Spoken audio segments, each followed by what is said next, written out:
मंगलाचरण करेंगे। ओम नमः सिद्धेभ्याय जय श्री ओम नमः सिद्धेभ्याय जय श्री ओम नमः सिद्धेभ्याय। मंगलम भगवान वीरो मंगलम गौतमो गणे मंगलम कुंद कुंदाद्यो जयंदर्भोस्तु मंगलम। सर्व मंगल मांगल्यम सर्व कल्याण कारकम प्रधानम सर्वधर्माणाम जयनम जयतो शासनम जैनम जैतो शासनम जैनम जैतो शासनम।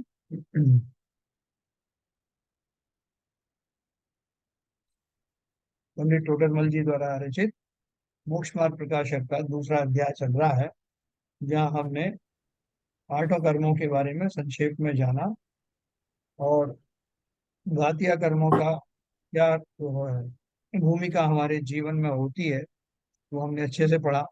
फिर अघातिया कर्मों की चर्चा चल रही थी, जिसमें हमने कल आयु कर्म के बारे में पढ़ना प्रारंभ किया।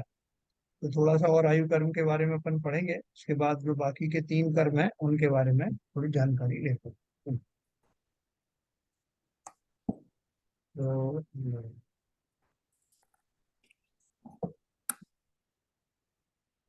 अपन ये पढ़ा था आयु कर्म के अंतर्गत, तथा जैसे कोई नवीन वस्त्र पहनता है, कुछ काल तक पहने रहता है, फिर उसको छोड़कर अन्य वस्त्र पहनता है, उसी प्रकार जीव नवीन शरीर धारण करता है ना। इनके जो गीता में भी ऐसे ही लिखा हुआ है, जो अर्जुन को उपदेश दिया गया है कृष्ण जी द्वारा, वो इसी तरह की बात बताया है कि ये तो वस्त्रों के बदलने जैसी स्थिति है। कुछ काल तक धारण किए रहता है, फिर उसको छोड़कर अन्य शरीर धारण करता है, इसलिए शरीर संबंध की अपेक्षा जन्माधिक है। जीव जन्मादि रहित नित्य ही है, तथापि मोही जीव को अतीत और अनागत का विचार नहीं है। इसलिए प्राप्त पर्याय मात्र ही अपनी स्थिति मानकर पर्याय संबंधी कार्यों में ही तत्पर हो रहा है ना। इन्होंने एक लाइन पहले जो मैंने आपको कल बताई थी, जीव जन्मादि रहित नित्य ही है, अर्थात जीव वास्तव में तो कभी मरता ही नहीं, अजर अमर है और जन्मों से रहित है। अजर अमर है तो मतलब ना उसका जन्म हुआ और ना उसका मरण होगा, वो सदा काल से ही प्रकृति का एक भाग है और सदा काल रहेगा। तो अनादि से जन्मादि रहित है। अपन जैसे बोलते हैं कि भगवान का जन्म जरा मृत्यु जो है समाप्त हो गया, और हम भी उनसे अर्घ चढ़ा के ही बोलते हैं कि भगवान मेरे जन्म जरा मृत्यु समाप्त हो जाए। तो वो जन्म अगर निश्चय से देखें तो जन्म होता ही नहीं जीव का। तो फिर हम क्यों बोलते हैं? हम इसलिए बोलते हैं कि जो पर्यायों का मैं प्राप्त हुए शरीरों का जो मुझसे विछोह होता है, तो उस स्थिति को मैं मृत्यु कहता हूँ, मरना कहता हूँ। और जब नवीन शरीर का संयोग मिलता है तो मैं उसे जन्म कहता हूँ। तो वास्तव में तो आत्मा का ना कोई जन्म है, ना मरण है, ना बुढ़ापा है। लेकिन व्यवहार की अपेक्षा से मैं इन तीनों चीजों से बहुत दुखी बना रहता हूँ। इसलिए अब भगवान की शरण में आके यही कामना करता हूँ कि ये मेरी तीनों स्थितियां भी, जो नए शरीर का मिलना, पुराने शरीर का बिछुड़ना, या शरीर में रोग आदि या बुढ़ापा आदि आना, ये सारी स्थितियों से बहुत परेशान हो गया। अब नहीं चाहिए मुझे ये सब स्थितियां। तो क्या चाहिए? बोले बस मुझे तो वही अवस्था चाहिए जिसमें जन्म मरण होते ही नहीं, जो मेरा वास्तविक स्वभाव है उसको मैं प्राप्त कर लूं, ऐसी कामना करके पूजन करना। जन्म जरा मृत्यु विनाश है तो अपन रोज करते हैं, लेकिन वास्तव में इसके पीछे क्या है कि मेरा वो अजन्मा, मेरा वो सदा काल रहने वाला स्वरूप प्रकट हो, यही मेरी कामना। तो इसलिए हमने ये, लेकिन हम जितने काल तक जीवित रहते हैं शंकित रहते हैं कहीं मैं मर ना जाऊं। कोई भी उस पर्याय को छोड़ना नहीं चाहता, यहाँ तक कि छोटा से छोटा जीव जो एक इंद्रिय आदि जीव हैं, वो भी अपनी उस देह को छोड़ना नहीं चाहते। क्यों नहीं छोड़ना चाहते? क्योंकि हमें उस पर्याय में प्राप्त शरीर से अत्यधिक मोह हो जाता है, लगाव हो जाता है, राग हो जाता है। इसके कारण उस पर्याय को भले ही कितनी संकट क्यों ना आए, हम छोड़ना नहीं चाहते।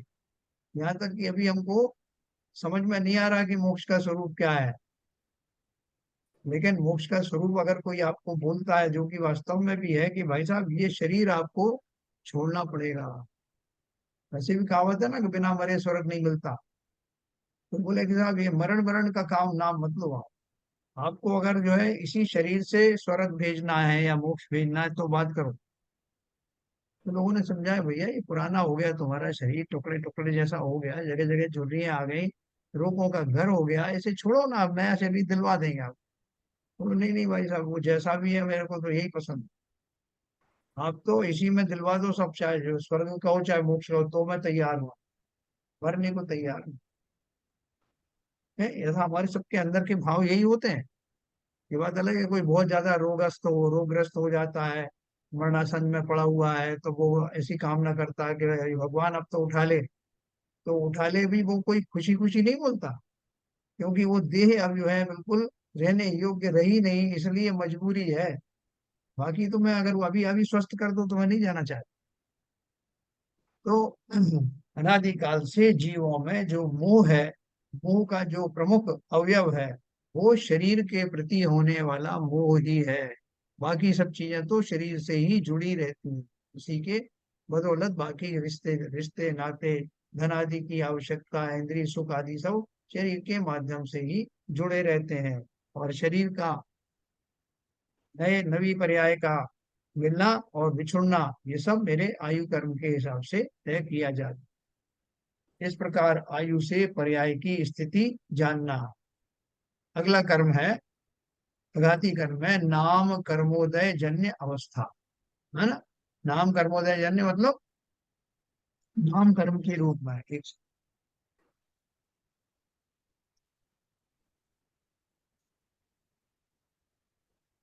नाम कर्म के उदय में क्या होता है। नाम कर्म के अपन ने 93 जो उसके भेद पढ़े थे ना, तो वो भेद जो है वो एक बार फिर से जानने का मौका मिल रहा है अपन को।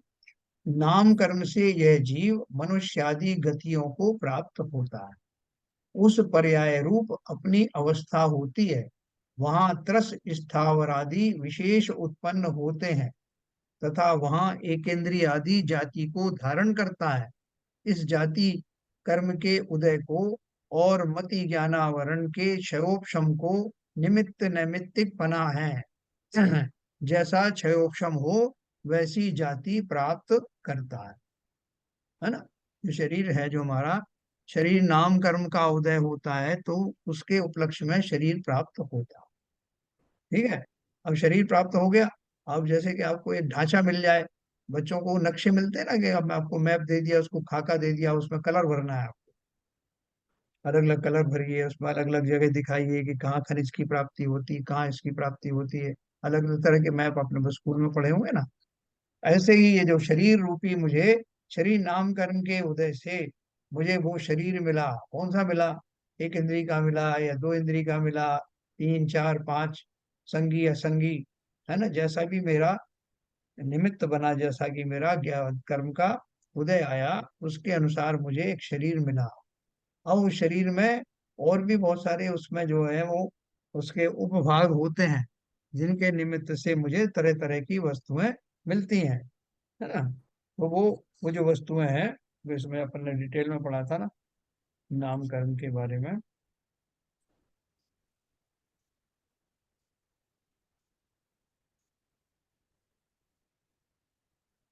हाँ ये है ना।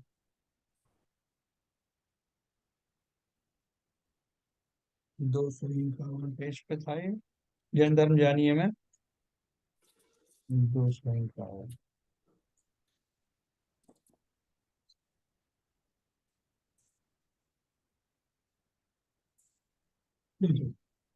हाँ, 259, 259 पर नाम कर्म की प्रकृतियों के भेद दिए हैं। हाँ, और नाम कर्म के बारे में बताया भी है। नाम कर्म क्या है, जिस कर्म के उदय से नाना प्रकार के शरीर प्राप्त होते हैं, वह नाम कर्म है। जीव तरह तरह की गति जाति शरीर अंग उपांग आदि को धारण करता है, वह नाम कर्म है। इस कर्म से आत्मा के सूक्ष्मत्व अमूर्तत्व अर्थात इंद्रियों से दिखाई नहीं देना, इस गुण का घात होता है। मतलब जब ये कर्म उदय में होता है, तो इस कर्म के उदय के कारण से आत्मा जो है वो अपने आप की सुध बुद्ध जैसे एक तरह से खो देता है। अब उसका अर्थ इतना ही समझना है यहाँ पे, नहीं तो वो कंफ्यूजन हो जाएगा। इसका स्वभाव चित्रकार की तरह होता है। जिस प्रकार एक चित्रकार द्वारा विभिन्न प्रकार के चित्र बनाए जाते हैं, उसी प्रकार विभिन्न प्रकार के शरीर बनते हैं। इसी नामकर्म की वजह से मनुष्य, देव आदि के शरीर और अंग उपांग सुंदर या कुरूप होते हैं। मन वचन काय को सरल रखना, धर्मात्मा को देखकर खुश होना, 16 कारण भावना आदि बाना बाना आदि से शुभ नाम कर्म का बंध होता है। मन वचन काय को कुटिल रखना, दूसरों की हंसी करना, दूसरों की नकल करना, उनका बुरा सोचना, आपस में लड़ना आदि कार्यों से अशुभ नाम कर्म का बंध होता है। ठीक है, तो नाम कर्म की कुल 93 प्रकृतियां होती हैं। हाँ, यो पिंड अखंड पिंड के नाम से होती है, जिसमें गति नाम कर्म, जाति नाम कर्म, शरीर नाम कर्म, ये सब अपन ने पढ़ा था ना। मैं अभी आपको जहाँ मौका मिलेगा वो मैं आपको इसके बारे में बताऊंगा। तो देखो, तथा शरीरों का संबंध होता है वहां शरीर के परमाणु और आत्मा के प्रदेशों का एक बंधन होता है। शरीर जब मिलता है तो क्या होता है, शरीर के जो परमाणु हैं, स्कंध हैं, और आत्मा के प्रदेश एक ही जगह पर मिल जाते हैं। तथा संकोच विस्तार रूप होकर शरीर प्रमाण आत्मा रहता है। आत्मा जो है जो शरीर में जाती है, चींटी के शरीर में जाती है तो बिल्कुल संकुचित होकर के छोटे उसके आत्म प्रदेश सिकुड़ जाते हैं, और हाथी के शरीर में जाती है तो उतने विस्तार उसका विस्तार हो जाता है। ऐसा संकोच विस्तार रूप होकर शरीर प्रमाण आत्मा रहता है। तथा नो कर्म रूप शरीर में अंगोपांगादिक के योग्य स्थान प्रमाण सहित होते हैं।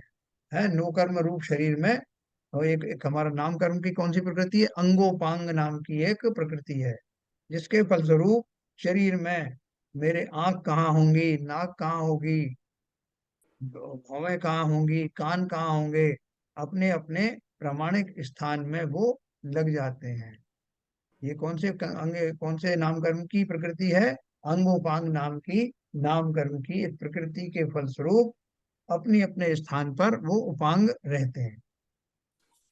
योग्य स्थान और प्रमाण सहित होते हैं, मतलब नाक जितनी होना चाहिए, एक 6 फुट का लंबा आदमी है तो उसकी जो है प्रोपोर्शनेशन में उसकी नाक कितनी होना चाहिए।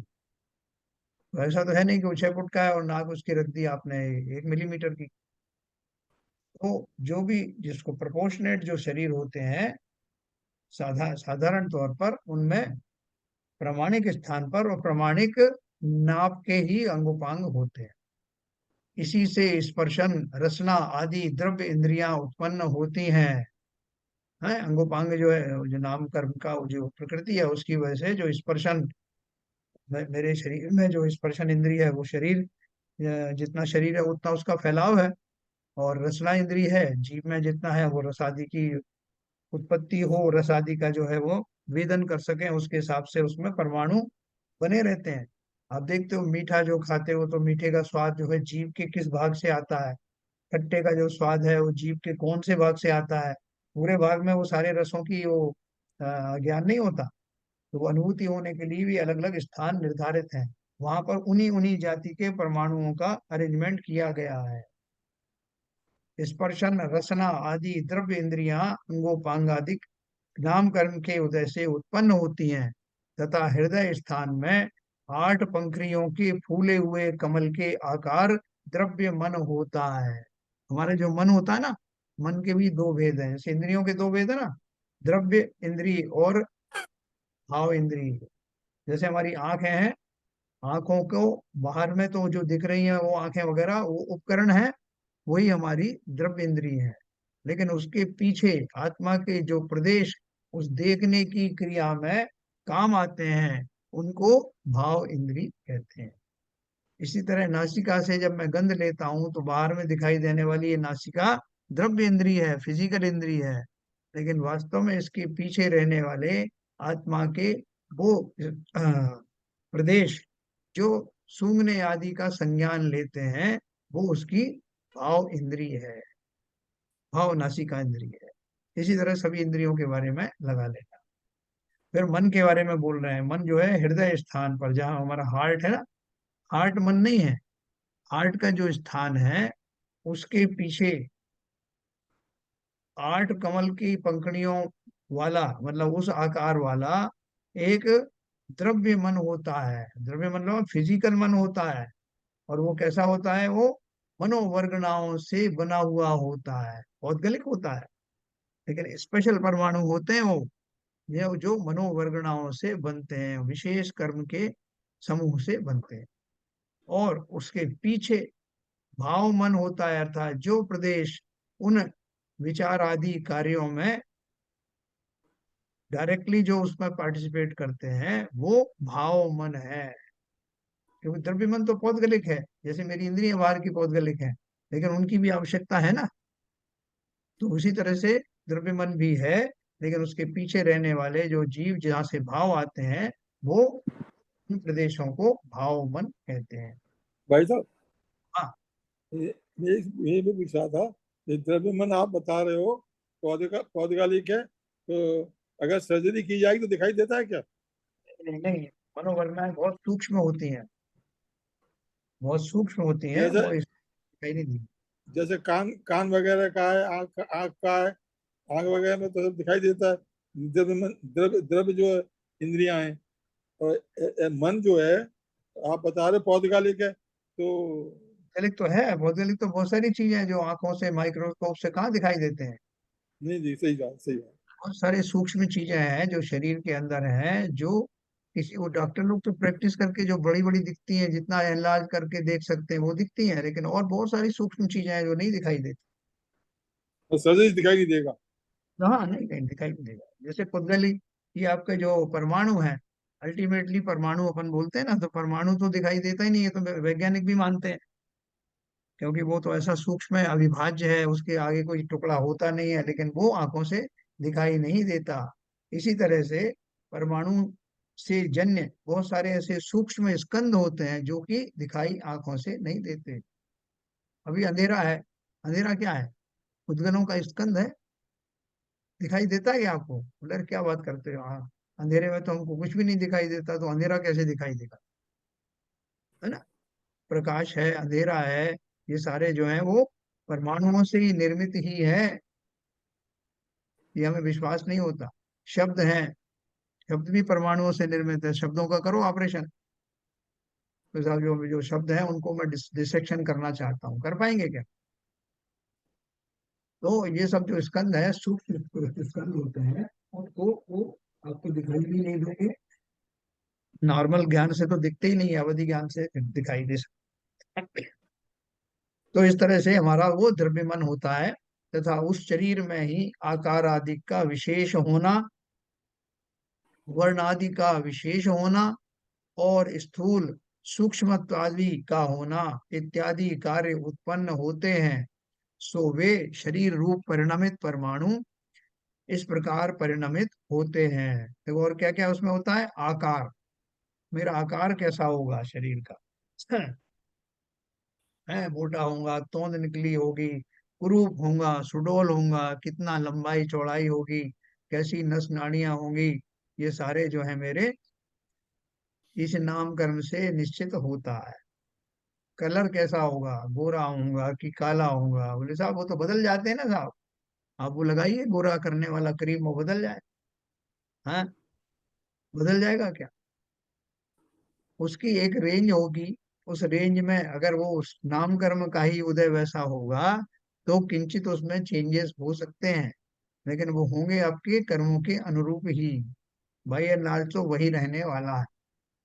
वर्णाधिक का विशेष अब होना। जो अभी जो माइकल जैक्सन था ना, जो हाँ, अमेरिका का, वो ठीक। ब्लैक था एक्चुअली। हाँ, वो बाद में गोरा हो गया था। सर्जरी करके गोरा हो गया, हम्म। है ना। तो ब्लीचिंग क्या है? ब्लीचिंग पाउडर से गोरा हो नहीं, उसने कुछ और की थी सर्जरी थी। गया है। कुछ और सर्जरी वगैरह, सर्जरी थी उसकी, स्किन का कुछ। बहुत मल्टी सर्जरी हुई थी उसकी। तो एनीवे वो सब जो जब अगर सर्जरी के द्वारा ऐसा होना संभव है, तो वो सर्जरी की घटना जो घटित होगी, और उसमें भी बहुत सारे कॉम्प्लिकेशन हो सकते हैं कि उसकी जगह कुछ और रोग हो जाएगा। कालांतर में आपको कुछ और भी हो सकता है, लेकिन वो सब होता आपके कर्मों के अधीन ही है। वो सर्जरी वो वगैरह तो निमित्त वो भी मात्र तो नाम कर्म का, उसमें भी तो संयोग मिलेगा। है। ठीक है ना। पॉजिटिव नेगेटिव दोनों साइड। कैसे हमारा रंग हो, अच्छा देखो, पूरे शरीर का रंग होना एक अलग बात है, लेकिन शरीर के विशेष अंगों में का अलग अलग कलर होना, जैसे हमारी आंखों की पुतली काली होती है, हाँ, क्यों होती है काली?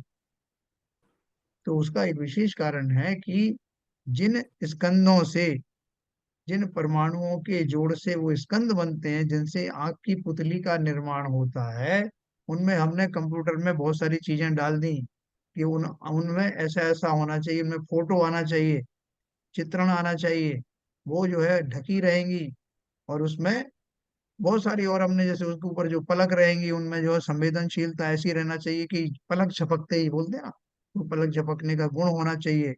तो वो जो विशेष गुण के धारी जो स्कंद हैं, उनको जहाँ होना चाहिए वहां फिर उनके मिश्रण से एक विशेष कलर भी बन जाता है। इसलिए वो उसी कलर में वो पाए जाते हैं, क्योंकि वो सब खूबियां हमको चाहिए। उन खूबियों को मिलाने के बाद जो स्कंद का जो रंग आता है वो वैसा ही आएगा। है ना। ये सभी जगह का ऐसा, पूरे शरीर के जो जितने भी अंगोपांग हैं, उन सब में उनकी योग्यताएं लाने के लिए जो भी स्कंद मिलते हैं, उनका कलर जैसा कॉम्बिनेशन होने से जो फाइनल कलर आता है वही रहेगा। तो ये हमने पढ़ा। और देखो, वर्णाधिक का विशेष होना, सूक्ष्म स्थूल सूक्ष्माधिक का होना, हमारे जो जो 93 प्रकृति है ना, उसमें ये भी है, सूक्ष्मत्व स्थूलत्व, है ना, बादर है या ये सारे चीज उसके अंदर है। मुंडक संस्थान नामक है, स्पर्श नाम है, ये संगनन है, कीलक है, ये सब अपन ने पढ़े थे ना। तो ये सूक्ष्म शरीर है या हमारा जो स्थूल शरीर है, ये भी उसी के नामकरण की प्रकृतियों से निर्धारित होता है। तो ये अब सब समझ लेना, और इसको अगर विस्तार से पढ़ना है तो जैन धर्म जानिए में बहुत डिटेल में दिया हुआ है, और भी किताबों में मिल जाएगा आपको। अब अपन आगे का पढ़ते हैं कि इसी नामकरण में के आगे, तथा श्वासोच्छ्वास और स्वर उत्पन्न होते हैं। श्वासोच्छ्वास जो होता है ना हमारा, श्वास लेने की जो हमारी सामर्थ्य होती है, जो हमें जो वैक्यूम क्रिएट करने की सामर्थ्य होती है, लेने की, छोड़ने की, है, भोजन आदि निगलने की, ये सब पौद्गलिक हैं, सारे अरेंजमेंट्स। वो सब जो ये उपकरण है ना, जिनके माध्यम से मैं सांस लेता हूँ, जैसे लंग्स है, नाक है, नासिका है, और अंदर में वो लेने का जो भाव होता है, अर्जेज होती हैं, ये सब मिलके एक तंत्र बनता है। तो श्वासोच्छ्वास और स्वर उत्पन्न होते हैं हमारे जो है तालू से, होठों से, है ना, इन सब से जो मिल करके, जीभ से मिल करके वो शब्दों का उच्चारण होता है, स्वर प्रकट होते हैं। ऐसा पूरा तंत्र हमारे अंदर मौजूद रहता है। बहुत सारे लोग जो है सा को फा बोलेंगे, फा को कुछ और बोलेंगे, वो सही साफ बोल नहीं पाते, तो उनका वो तंत्र जो है वो बराबर काम नहीं करता। तो उस शरीर में आकार आदि का विशेष होना, वही हो गया। श्वासोच्छ्वास और स्वर उत्पन्न होते हैं, वे भी पुद्गल के पिंड हैं और शरीर से एक बंधान रूप हैं। इनमें भी आत्मा के प्रदेश व्याप्त हैं। वहाँ श्वासोच्छ्वास तो पवन है ना। इन सब जो जो कुछ क्रियाएं शरीर में हो रही हैं, जैसे शरीर स्वर उत्पन्न हो रहा है, तो स्वर उत्पन्न होने के लिए मात्र वो भाव, द्रव्य इंद्रियों की उपस्थिति से नहीं हो रहा कि आपने बोल दिया कि साहब मेरे पास होठ भी है, तालू भी है, जीभ भी है, तो स्वर उत्पन्न क्यों नहीं हो रहा? क्योंकि उसके अंदर में आपके वो आत्मा के प्रदेश भी होना चाहिए जो उन्हें जीवंत रखते हैं।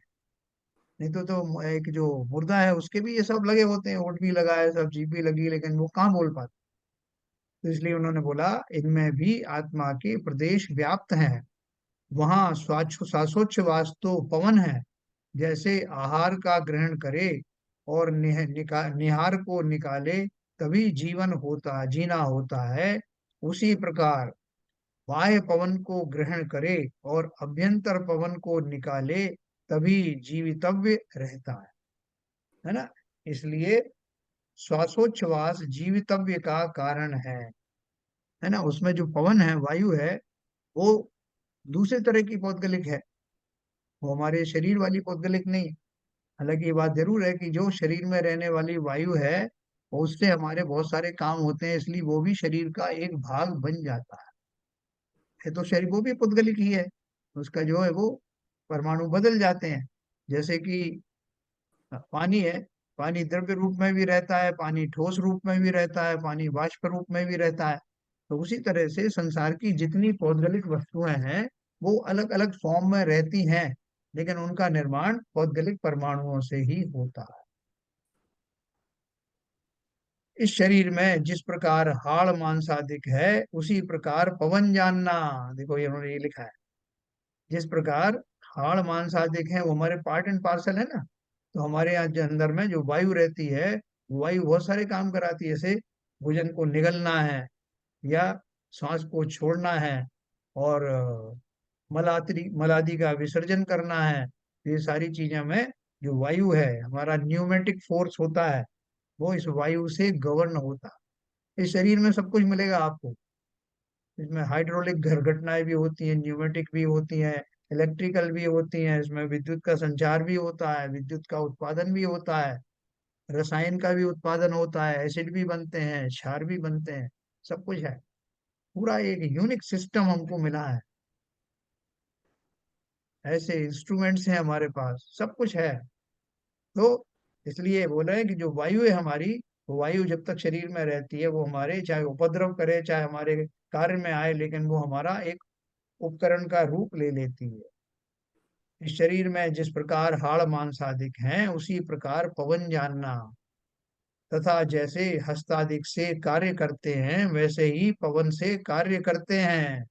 मुंह में जो ग्रास खाया उसे पवन से निगलते हैं, मलादिक पवन से ही बाहर निकलते हैं। वैसे ही अन्य जानना। तथा नाड़ी, वायु रोग, वायु गोला इत्यादि को पवन रूप शरीर के अंग जानना। है ना, जो शरीर में अपन जब भोजन करते हैं तो क्या बोलते हैं कि भाई साहब इतना भोजन करना, कि इतने पार्ट के बाद इतना पानी के लिए स्थान छोड़ना और इतना वायु के लिए छोड़ना। है ना, तो ये तीनों हमारे अभिन्न अंग हैं। और ये सब शरीर में सारी व्यवस्थाएं प्रकृति ने दी हुई हैं।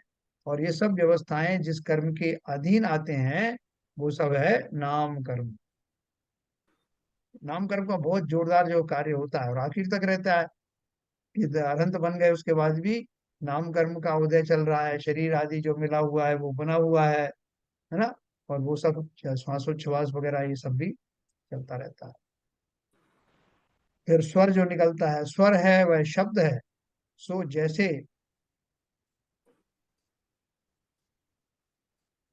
वीणा के तात को हिलाने पर भाषा रूप होने योग्य जो पुद्गल स्कंद हैं, वे साक्षर या अनक्षर शब्द रूप परिणमित होते हैं।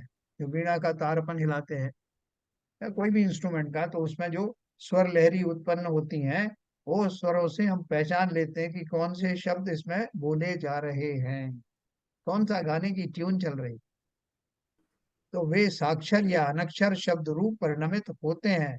उसी प्रकार तालु, होठ इत्यादि अंगों को हिलाने पर भाषा पर्याप्ति में ग्रहण किए गए जो पुद्गल स्कंद हैं, वे साक्षर या अनक्षर शब्द रूप परिणमित होते हैं। है ना, अपने होठ हिले, जो कई बार आप देखो कि कोई चीज अपन जो खींचते हैं जोर से, एक बाल्टी को आपने फर्श के ऊपर खींचा, या कोई और दूसरी चीज पटकने की घटना हुई, या कप प्लेट में आप किसी चीज से कोई टकराई, तो उनसे जो स्वर लहरियां उत्पन्न होती हैं, कई बार वो अच्छे स्वर में परिवर्तित हो जाते हैं, कहीं वो बुरे कर्कश शब्दों में हो जाते हैं। कोई लौकी है, चौकी है मंदिर में, उस पे जिनवानी रखी है, लोग इधर उधर खींचते हैं, और इतनी जोर से खींचते हैं कि सामने वाले के पूजन में भंग हो जाए, तो उन्हें कोई मतलब नहीं। पहली बात तो घसीट करके कोई भी चीज जहां तक संभव हो उठाना नहीं, मंदिर में क्यों, क्या घर में भी, क्योंकि उससे अनंत जीव जो पृथ्वी का एक जीव है वो मरण को प्राप्त होते हैं। लेकिन हम क्या करते हैं कि अपनी सरलता के लिए कौन उठाए साहब, थोड़ा सा भी बोझ कौन उठाए, तो हम घसीट देते हैं। चौकी आदि की घटना आप देखोगे, लोग पूजन कर रहे हैं, लोग घसीट रहे हैं वो चौकी, और उससे इतनी आवाज हो रही है कि वो एक अंदर वो जीव तो मर ही रहे हैं, पृथ्वी का एक, उसके अलावा साउंड एनर्जी से मरने वाले, और जितने जो पूजन आदि करने वाले हैं उनके मन में, उनके जो मन लग रहा है पूजन में, वो भंग होता है। इसलिए वो ये छोटी छोटी बातें ध्यान रखना, और वो सब अंतराय कर्म हमारा बंद होता है। तो अपन बात कर रहे थे कि जो शब्द रूप है, स्कंद है, वे साक्षर या अनक्षर रूप में वो प्रकट होते हैं, और उनमें हमारे जो नाम कर्म के कारण मिले हुए तालु जीव आदि हैं, रचना आदि हैं, वो सब उसमें कारण बनते हैं। तथा शुभ अशुभ गमनादिक होते हैं। यहाँ ऐसा जानना कि जैसे दो पुरुषों को एक दंडी बेड़ी है, वहां एक पुरुष गमनादिक करना चाहे तो दूसरा भी गमनादिक करे तो गमनादिक हो सकता है ना। जैसे दो लोगों को बेड़ियां पहनाई या हाथ हथकड़ी पहनाई, तो वो जुड़ गए ना, एक को खींचोगे तो दूसरा भी खींचेगा। तो ऐसे ही बोल रहे हैं, ये शुभ और अशुभ कैसे होते हैं। वहां एक पुरुष गमनादिक करना चाहे और दूसरा भी गमनादिक करे तो गमनादिक हो सकते हैं। दोनों में से एक बैठा रहे तो गमनादिक नहीं हो सकते। तथा दोनों में एक बलवान हो तो दूसरे को भी घसीट कर ले जाए। इसी प्रकार आत्मा के और शरीर आदिक रूप पुद्गल के एक क्षेत्रावगाह रूप बंधन है। वहां आत्मा हलन चलन आदि करना चाहे और पुद्गल उस शक्ति से रहित हुआ हलन चलन ना करे, अथवा पुद्गल में तो शक्ति पाई जाती है परंतु आत्मा की इच्छा ना हो, तो हलन चलन आदि नहीं हो सकते, है ना। ऐसा निमित्त नैमित्तिक संबंध है कि जब जीव तो चाहे कि मेरा ऐसा हो जाए, लेकिन शरीर साथ नहीं देता तो कार्य नहीं होगा। या शरीर में तो भरपूर योग्यता और शक्ति पूरी लबालब भरी हुई है, लेकिन मन ही नहीं हो रहा। तो दोनों चीजें होना आवश्यक है। दोनों का जो मेल होता है, निमित्त नैमित्तिक संबंध मिलते हैं, तभी वो घटना घटित होती है। एक क्षेत्रावगाह रूप बंधन है ना, तो वहां आत्मा हलन चलनादि करना चाहे और पुद्गल उस शक्ति से रहित हुआ हलन चलन ना करे। पैरालिटिक अटैक हो तो बड़ी बात है, वैसे ही रोज के जीवन में देखो, लोग कहेंगे चलो भाई साहब घूम के आते हैं, अरे नहीं साहब मेरा मन नहीं। अरे आपका शरीर तो सब बढ़िया, बोले वो सब तो ठीक है साहब, लेकिन मैं मेरा मन नहीं। और जिनका मन हो रहा है, उमंग में बहुत है, मेरा मन करता है कि यहाँ से 2 किलोमीटर का चक्कर लगा के आऊं जैसा पहले लगाता था, तो बोले अब क्यों नहीं लगा रहे। तो भाई साहब पैरों में जान ही नहीं रही, पैर उठते नहीं। तो ऐसा निमित्त निमित्तिक संबंध होता है। तथा इनमें पुद्गल बलवान होकर हलन चलन करे तो उसके साथ बिना इच्छा के भी आत्मा हलन चलन करता है। बस में बैठे हुए हैं, एकदम जर्क लगा तो आप थोड़ी उछलना चाहते थे, लेकिन शरीर उछला तो हम भी उछले, हम यानी आत्मा।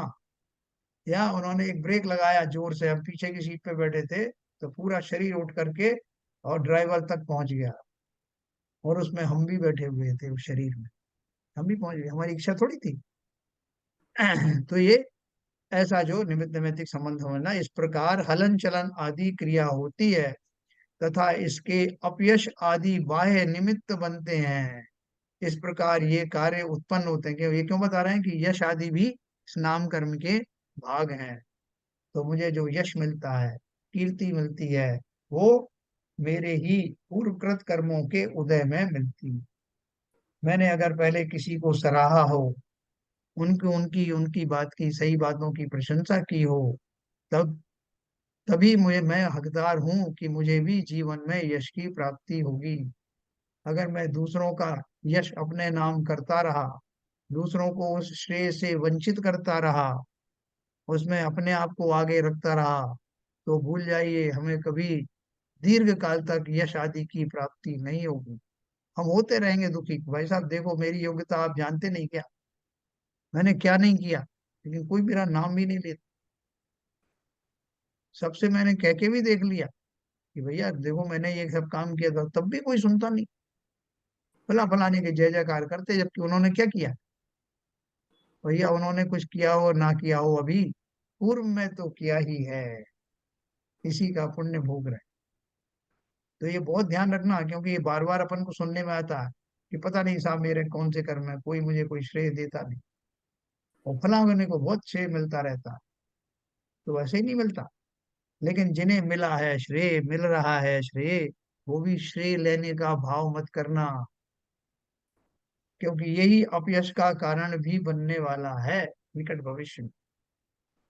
लेकिन जो दिगांतरों में सिर्फ कीर्तिमान ही होते रहते हैं, वो ऐसे जीव है जैसे तीर्थंकर आदि हैं, जिनका नाम युगों युगों तक याद रखा जाएगा, जिन्होंने कभी यश का लोभ किया नहीं, जिन्होंने कभी दूसरे हिस्से का, दूसरों के हिस्से का यश लिया नहीं, और सदा काल दूसरों को आगे बढ़ाने में ही भला समझा। वो जीवों का यश समाप्त नहीं होता, बाकी का सबका तो समाप्त हो ही जाता है, जल्दी ही हो जाता है। बल्कि वो यश नाम कर्म बदल करके बदनामी में भी बदल सकता है। आपने देखा होगा बहुत सारे लोग पीक पर चल रहे हैं, जिस समय उनका यश जो है पीक पर है, बुलंदी पर है, और कुछ जरा सा एक क्षणिक घटना हुई और वो नीचे रसातल पर आ जाते हैं, लोग उन्हें पूछते नहीं। सबको ताज्जुब होता है कि इस व्यक्ति ने इतना सब किया, सब सारा कुछ हुआ, अचानक से कैसे हो गए। उनका ही, हमारा अपना, उनका अपना, जो अपना अपना अपयश कर्म का, अयश कीर्ति नाम का जो कर्म है, उसका उदय होना होता है। उसमें किसी का दोष नहीं है, लोग बन जाते हैं, उसके निमित्त बनते हैं, बात अलग है। लेकिन फिर भी हमें अपने जीवन में बहुत सावधान रहना है। जो हमारा जेन्युइन श्रेय है उसको भी लेने की भावना मत रखना, तो फिर जो जेन्युइन नहीं है उसकी तो बात ही कहाँ खड़ी होती। अरे साहब अच्छा है, मेरा नाम हो रहा है तो चलो अच्छी बात। त्रिलोक मंडल हाथी बन जाएंगे हम, जिन्होंने यश के चक्कर में लोगों की भ्रांति दूर नहीं करी कि अच्छा है मेरा अगर स्वागत हो रहा है, लोग मान रहे हैं उस मुनि के रूप में, तो अच्छा है, मैं क्यों उनकी गलतफहमी दूर करूं। अपने आप बता देना। बहुत सारे लोग देखो इतने क्लियर होते हैं। आपने कहा कि वाह भाई साहब वाह, क्या आपने किताब लिखी, बहुत मजा आ गया साहब। नहीं भाई साहब, मैंने नहीं लिखी किताब। अरे तो आपने उसमें कुछ तो किया ही होगा। नहीं, मैंने कुछ नहीं किया, मेरा उसमें कोई उपकार नहीं, कोई श्रेय नहीं। तभी मुनिराज को पूछा था ना कि आपने कितने बढ़िया बढ़िया ग्रंथों की रचना की, आचार्य देव को पूछा, तो उन्होंने कहा भैया मुझे बहुत ताज्जुब होता है, आप क्या बात कर रहे हो। मैं तो जो लेखन का जो भाव आया उतने तक ही मैं सीमित हूँ। बाकी ये जो कलम है ये पौद्गलिक है, ये कागज है ये पौद्गलिक है, ये अक्षर है ये पौद्गलिक है, ये स्याही है पौद्गलिक है। पुद्गल ने पुद्गल के ऊपर पुद्गल द्वारा ये रचना की, मैंने क्या किया। इसलिए जो वास्तव में जो धीर वीर शूरवीर और समझदार ज्ञानी होते हैं, वो इस तरह के श्रेय लेने के चक्कर में पड़ते ही नहीं है, दूसरों को देते रहते हैं श्रेय। भैया नहीं दे रहा, क्या आप है ऐसा। तो ये विशेष रूप से ध्यान रखना, क्योंकि यश नाम का ये नामकरण में आता है। इस प्रकार ये कार्य उत्पन्न होते हैं, उनसे मोह के अनुसार आत्मा सुखी दुखी भी होता है ना। जब यश कर्म का उदय आया, चारों तरफ आपकी जय जयकार हो रही है,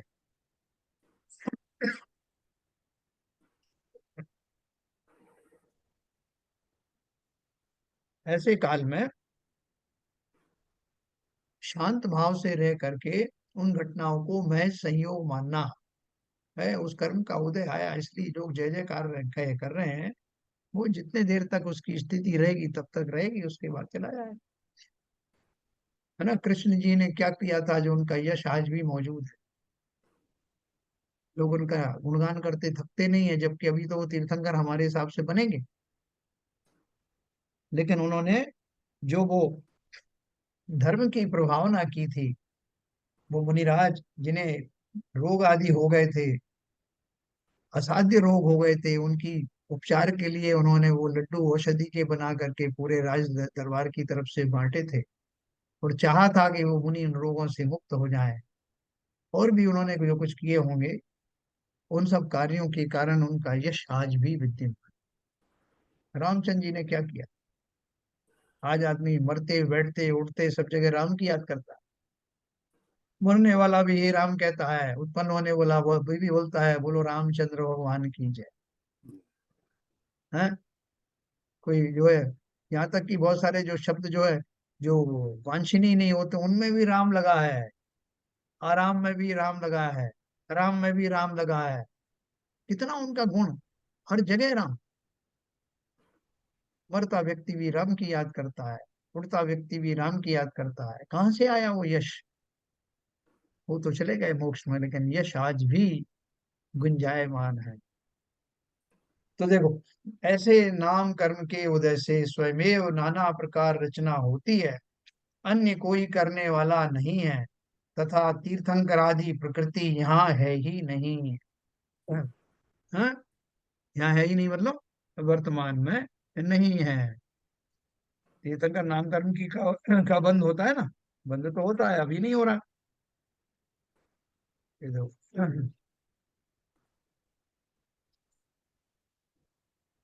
तो ये सब एक बार पढ़ना आप।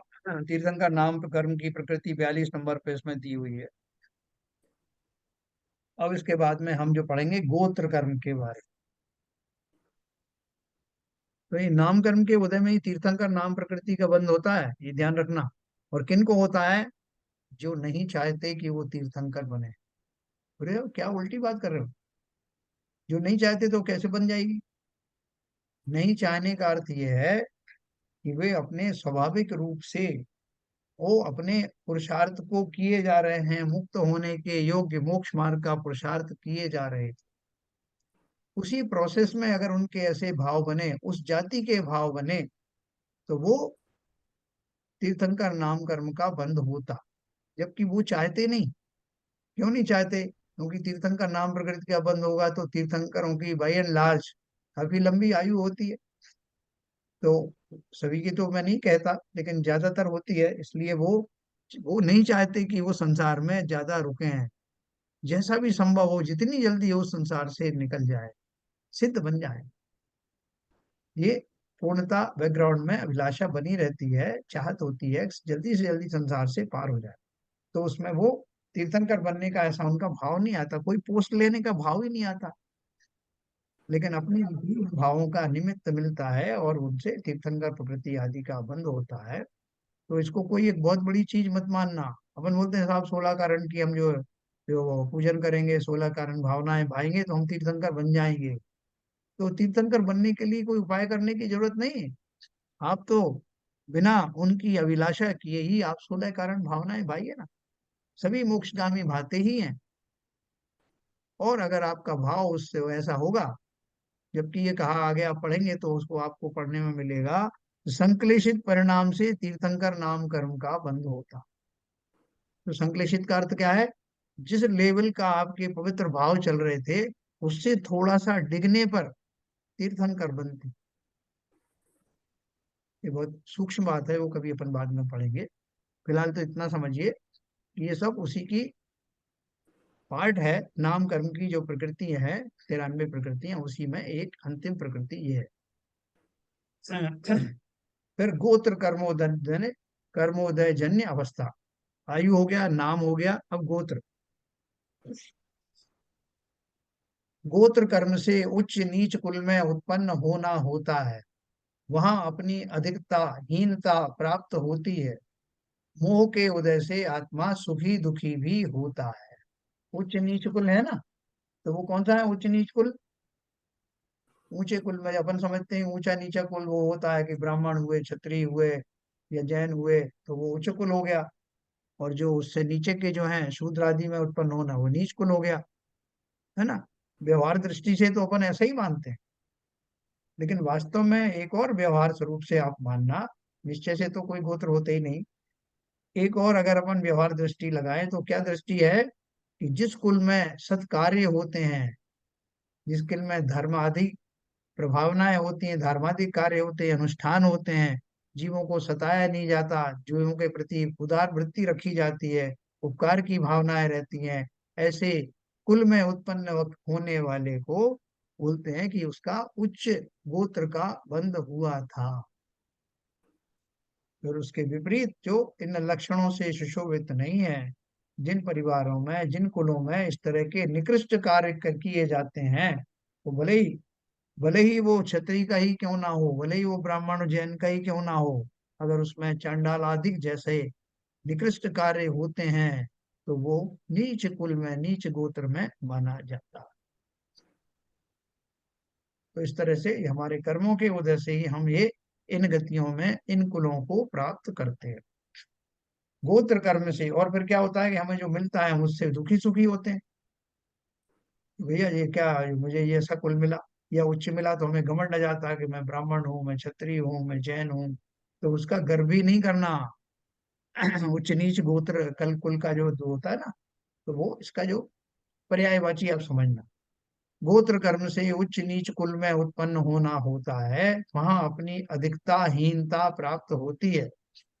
मोह के उदय से आत्मा सुखी दुखी भी होता है। कोई नीचे कुल में उत्पन्न हो जाए तो वो दुखी हो जाए, कह रहे साहब मैं दुर्भाग्यवश, मैं तो साहब ऐसी जाति में उत्पन्न हुआ कि मेरे हाथ का छुआ हुआ पानी भी लोग नहीं पीते। इस बात को लेकर वो दुखी भी हो सकता है ना, दीनता भी आ सकती है। जिनको उच्च मिलता है उनको घमंड भी हो सकता है। तो ये दोनों ही स्थितियां अज्ञान के कारण, मोहनी कर्म के कारण से होती है। वरना तो ज्ञानी हो गया तो उन नीच कुलों में भी बहुत कुछ कर गुजरता है। एक शिविर में मैंने आपको बताया था, एक मुझे मिले थे, वो जाति के तेली थे। और इतनी उमंग उनको जैन सिद्धांतों को जानने की, पढ़ने की, वो दिन रात वही पड़े रहते थे। सात्विक भोजन करते थे वो जो गुरुकुल में मिलता था। और वो उच्च से उच्च अध्ययन करना चाहते। तो हम जिस भी कुल में उत्पन्न हो, उस कुल को सार्थक कर दें, उस कुल को पवित्र बना दें, उस कुल को में नाम रोशन कर दें, तो वही कुल, वही गोत्र जिसमें हम जन्मे हैं, वो उच्च गोत्र में कहलाने लगेगा। है ना, ऐसे भाव होना चाहिए। मुख्य रूप से तो भावों से गवर्न होता। इस प्रकार अघाती कर्मों के निमित्त से अवस्थाएं होती हैं। ठीक है, आयु हो गया, नाम हो गया, गोत्र हो गया, वेदनी अपन ने पहले ही पढ़ लिया। इस प्रकार इस अनादि संसार में घाती अघाती कर्मों के उदय के अनुसार आत्मा की अवस्था होती है। सो हे भव्य, अपने अंतरंग में विचार कर देख कि ऐसा ही है कि नहीं। विचार करने पर ऐसा ही प्रतिभाषित होता है। यदि ऐसा है यदि ऐसा है तो तू यह मान कि मेरे अनादि से संसार रूप रोग पाया जाता है, उसके नाश का मुझे उपाय करना है। इस विचार से तेरा कल्याण होगा। है, अपन को कोई छोटा सा रोग हो जाता है तो अपन क्या बोलते हैं, अरे साहब मामूली सर्दी जुकाम है, ठीक हो जाए।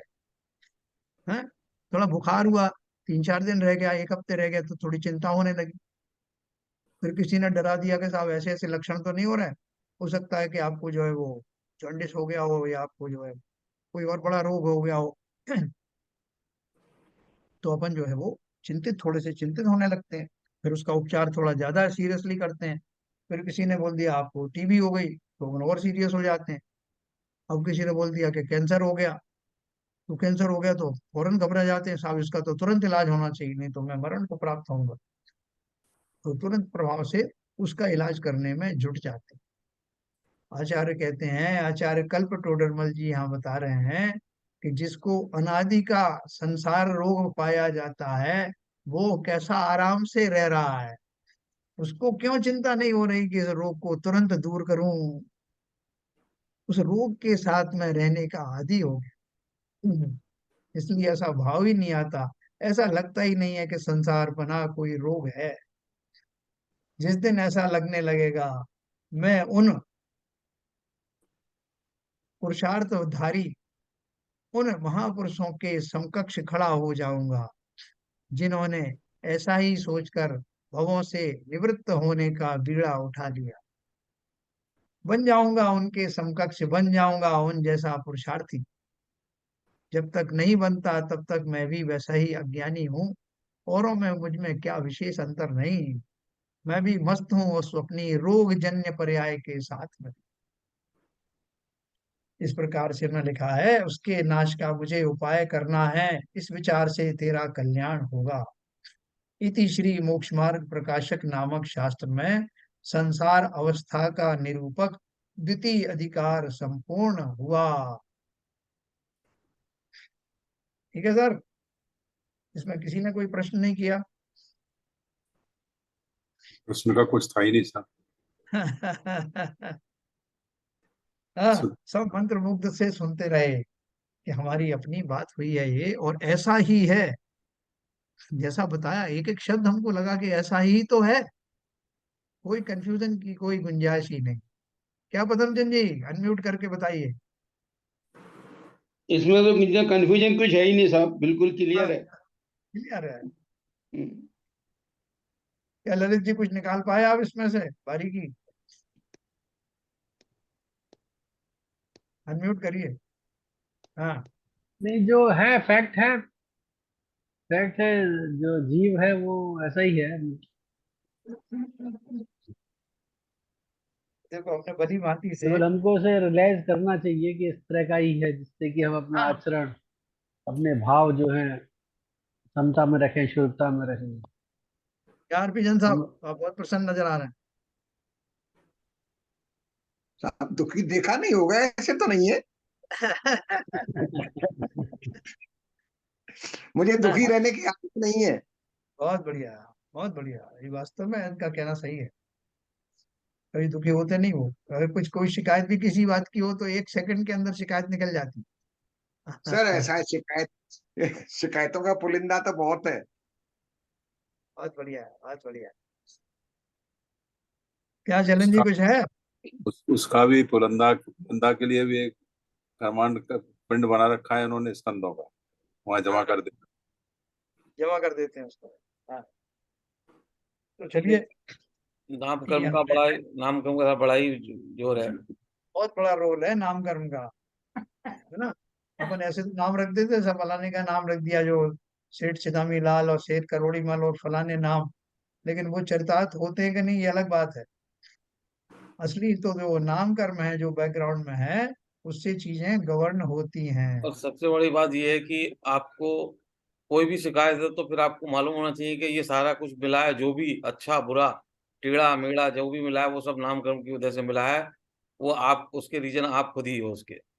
बिल्कुल, बिल्कुल, बिल्कुल। क्या संजय प्रकाश जी समझ में आया पूरा? एक्चुअली सर, इसमें ऐसा है कि जो हम कर्म करते हैं वो तो ऐसे नहीं करते जैसे अभी अभी करंट जो भाव चल रहा है हमारा। तो हम तो ऐसा नहीं करते, कर्म जो कर रहे हैं, जो भी मतलब कोई चीज घटना हो रही है घर में या बाहर या पड़ोसियों के साथ कुछ भी, तो वो हम पर्टिकुलर तरह से भाव रख के अपने मन वचन काया से उसको क्रियान्वित करते हैं। अब वो जो ऐसा करते समय जो कर्म बंधे, अब वो फिर कैटेगराइज होंगे कि वो नाम कर्म में जाएंगे, बोध कर्म में जाएं, कि किधर जाए एक्चुअली। बिल्कुल, बिल्कुल, बिल्कुल। एक्चुअली जब आयु का बंध होता है उस समय आपके क्या भाव चल रहे हैं, आप कैसे कर्म कर रहे हैं, उससे नाम कर्म, गोत्र कर्म और आयु बंध, ये तीनों एक साथ हो जाते हैं। तो जैसा, वही 2/3 ना, 3 में से यस, 2 शरीर 2 बार 2 भाग निकलने के बाद में जब नामकर्म का आपका आयु सही कर्म कर। का आयु कर्म का बंद होता है। हाँ। उस समय ये सारे एक साथ, ये पूरी प्रक्रिया कंप्यूटराइज्ड है। देखो अभी जैसे मान लो नहीं, किसी पर जीव कुछ को। ऐसा हो सकता है कि जैसे मतलब उसमें भाव बहुत अच्छे चल रहे हैं तो मतलब आयु ज्यादा बन जाएगी या कम बनेगी। बहुत बढ़िया बात कही आपने। अपन ने ये शुरू में ही पढ़ा था कि अगर कषाय मंद है और आयु का बंध, शुभ आयु का बंध होना है, तो वो उत्कृष्ट जाति की बनेगी। आयु जो है ज्यादा बनेगी, शुभ आयु।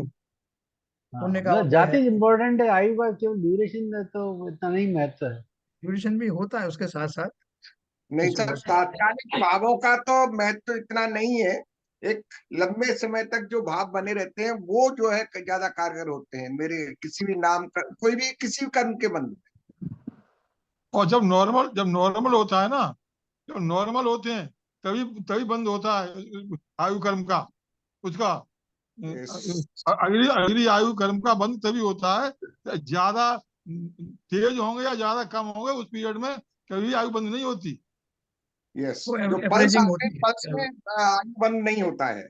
हाँ अगर ऐसे बंद होने लगे तो रोज हमारी जो है अलग अलग तरह की जो है वो आयु का बंद हो जाए। नहीं हाँ नहीं, आयु हाँ, यही बंद मैं कह और रहा हूँ कर्मों का तो कि बंद हो हमेशा जाता है याद सर। रखना चाहिए हमारे जो नॉर्मल जो जो भाव होते हैं जिस समय जीव नॉर्मल भाव, और फिर कभी कभी ऐसा होता है कि बनता ही नहीं है। आखिर में लास्ट में जब आप जा रहे होते हैं यहाँ से संसार से, तो तब उस समय भी बन जाता है। हाँ, अंतर मुहूर्त में पहले भी बनता है।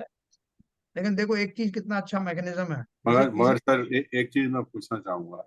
हाँ, आप बताइए, two third every two third आयु पर जितनी आयु रह गई है उसका टू थर्ड पे पहला बंद होगा, फिर दूसरा बंद होगा, तीसरा बंद होगा। हाँ।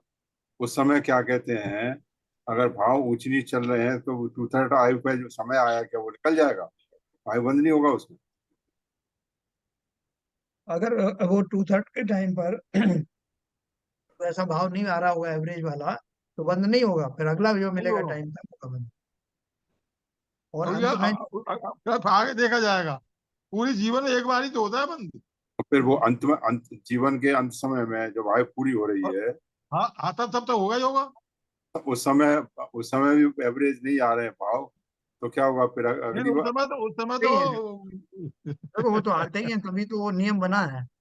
हाँ नियम है। नियम बना ही इसलिए है कि वो उस टाइम तक पर तो आएंगे ही आएंगे।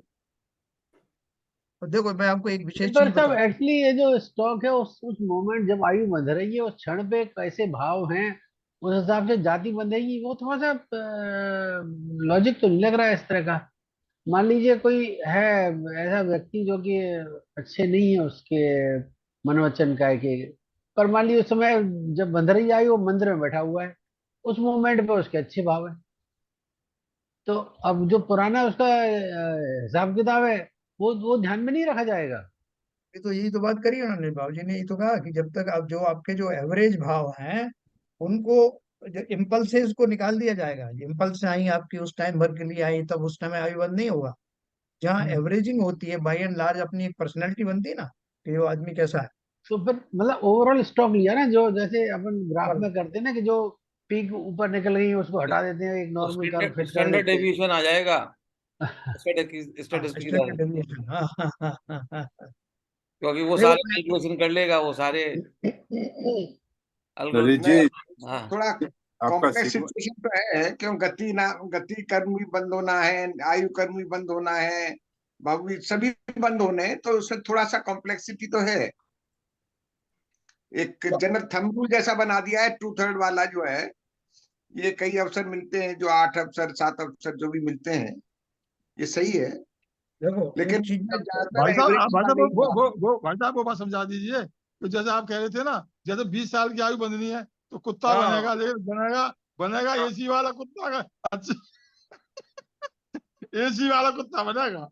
वही अब मैं आप आपको बताने समझाइए, वाला था। अपनी भाषा में भाई, देखो समझाइए। वो तो किसी जीव। भावों के जो कर्मों का जो है सिग्मा आपका तैयार हो जाएगा, पूरा सिग्मा जब हो जाएगा, एवरेज एवरेज आउट हो जाएगा, तब उस समय आयु बंद हो जाएगी। जैसे किसी जीव के एवरेजिंग हुई, भाव कौन से हुए कि वो जो बहुत मायाचारी था पूरे जीवन भर, और वो उसकी एवरेजिंग निकालने के बाद में अब उसको गति आयु का बंद हुआ कि उसको तिरेंच आयु में जाना है। तो वो निर्णय के साथ में फिर बाकी की चीजें पूछी जाती हैं और डिपार्टमेंट से कि भाई इसका तिरेंच जब में तो जाना है ही, तुम्हारे पास और क्या क्या इसकी रिपोर्टिंग है?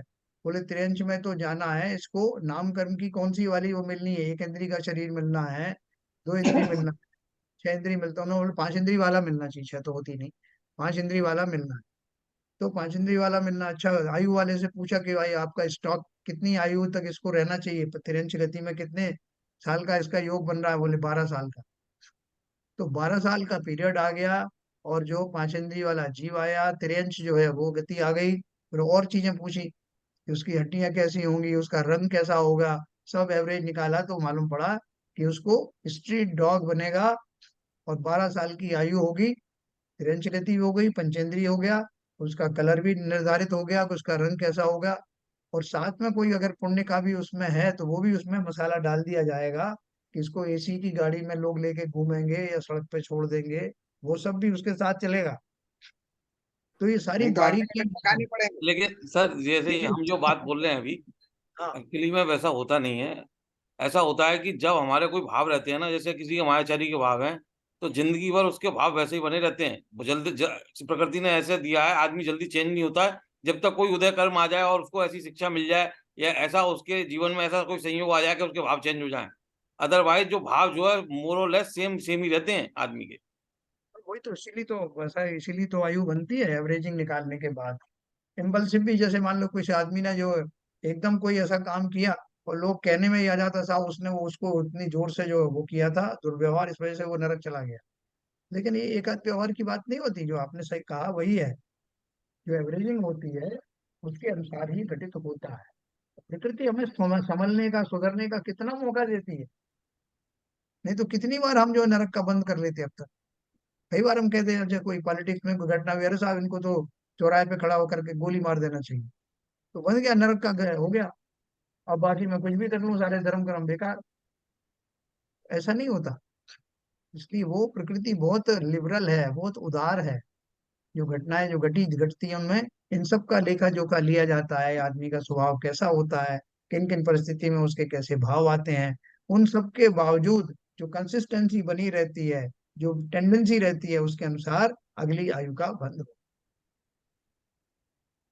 चलो तो क्या करें हम, जिन समय जो आखिरी समय में टू थर्ड के समय में सचेत हो जाए, कैलकुलेशन करके बैठेंगे 2/3 निकल गया, कैसे करोगे कैलकुलेशन? हमें क्या मालूम कितने साल की आयु मिली। हाँ, मालूम नहीं है कब बन गई आए। नहीं नहीं, अभी भी हम कितने साल तक जिएंगे उसका 2/3 कैसे निकालोगे? हाँ, तो उधर चल निकल, सही बात है, सही बात है, सही बात है। इसीलिए हमेशा ही अच्छे भाव रखने चाहिए, सदा भी हाँ अच्छे अच्छे यदि विचार बचाए वो बनाए रखिए, ताकि पता नहीं कब आपका अगली बार आयु का बंद हो जाए। ये डर बना रहना चाहिए आपको। तो वो यदि चलिए वैसा वैसा विचार रहे हमारा, तो हमारा जो अभी का जो समय है वो पूरा डरते डरते और वैसे ही निकल जाएगा। इसलिए अपने भावों को संयम में रखते हुए ज्यादा बिल्कुल चिंता नहीं करनी बिल्कुल चाहिए, सही है, चलते रहना बिल्कुल चाहिए। बिल्कुल सही, बस बिल्कुल बिल्कुल सही सही। है। चलिए यदि साहब, परलोक के धन्यवाद। चक्कर में यही लोग भी हो जाएगा हाँ विकास। हाँ हाँ हाँ, धन्यवाद, स्तुति करेंगे। नित्यतम नाश वे को ज्ञान के प्रकाश वे को आपा पर भास वे को भानु शिव खानी है। छह द्रव्य जान वे को बंध विधि भान वे को सो पर पिछान वे को परम प्रमाणी है। अनुभवताय वे को जीव के जताय वे को काहू न सताय वे को भव्य और आनी है। जहाँ तहाँ तार वे को पार के उतार वे को सुख विस्तार वे को यही जिन वाणी है। हे जिन वाणी भारती तो है जपूजन रहन जो तेरी शरण गए सो पावे सुख चैन। या वाणी के ज्ञान से सूझे लोकालो तो वाणी मस्तक धरो सदा देते हैं धो सदा देते हैं धो। जिनवाणी माता की जय। नमो कार्तिक।